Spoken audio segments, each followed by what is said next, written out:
মাকে ভুলেও এই তিনটি কথা বলো না। শাস্ত্রে বলা হয়েছে মা বাবার সেবা করাই সর্বশ্রেষ্ঠ ধর্ম।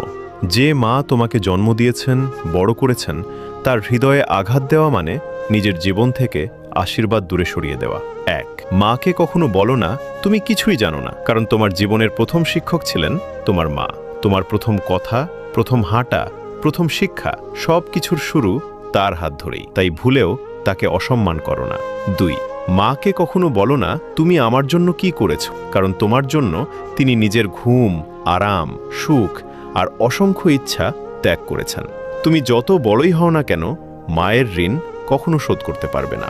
তিন, রাগ করে কখনো বলো না তুমি আমাকে বোঝো না, কারণ এই পৃথিবীতে তোমাকে সবচেয়ে বেশি বুঝেছেন তোমার মা। তোমার মুখের হাসিতে তিনি আনন্দ পান, আর তোমার কষ্টে তার হৃদয় কেঁদে ওঠে। মা শুধু একজন মানুষ নন, তিনি আশীর্বাদ, তিনি ছায়া, তিনি